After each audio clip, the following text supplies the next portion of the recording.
on a continuation of the loops, we can use different types of loops, such as a do loop. Now, the do loop comes in two forms, do until and do while. So the first one we're going to do is do until, and we're going to introduce a new variable type that we haven't used before, boolean, or bool. So we're going to dim 1 as bool. And then we're going to do set that to false to begin with, and then we're going to have do until 1. Now, because 1 is a boolean type, we can just use it as the variable and put it there without an if true or if false, because if it's true, then it will be true, the statement's going to be true, and if it's false, the statement's going to be false. Now, with do's, you have to end them with the word loop instead of the word next, and you have to do exit do instead of exit for. But we don't actually need that now, so we're going to change that to 1 equals true. So we start by setting 1 to false, and then it's going to be true. And this means they've got unlimited guesses until they guess it right. So we've removed the actual number 1, which should be useful to have at the bottom, so we know what it was.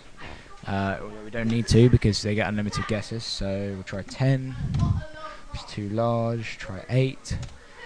I've won. Right. Okay. So I've won and it's gone. But that was less than 3. Right. Let's try it again. 1, 2, 3. 4. See how it's there we go, 5 and I've won. That was 4 goes though, so it adjusts to how many goes I need to win. But if you want the person to only win off if they've done it in less than 3 goes, you can do it with a do until, but we can also do it with a do while. And we're going to do it like that so that we can introduce the do while. So we're going to do while not 1, which is going to set the reverse the 1 statement. So if we have 1, then it's going to exit, or if we haven't 1, then it's going to stay in the loop. So we're going to do 1. So if we've not 1,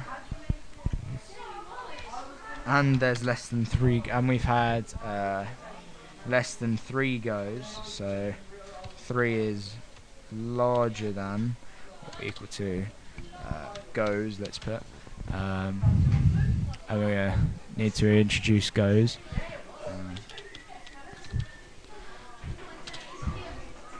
And we'll set goes to 0 or 1. And add a. Now this statement here is increasing goes, well actually that one's decreasing, but this one is increasing goes by 1 every time the loop goes around. Now hopefully, if we're lucky, and I'm a good programmer, which I probably won't come out as, we will only get 3 goes. So if we try it again, 1, 2, 3, 4, and 4 was wrong, but it was wrong, but we didn't get another go. So something we might want to put in is an if statement here saying if not 1, then console.writeLine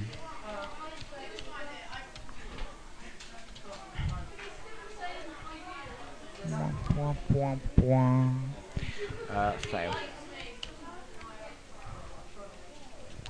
Now that'll, if we try it again, I hope the numbers, let's go the other way now, let's put 10, 9, 8, too large, we've had 3 goes and so we failed.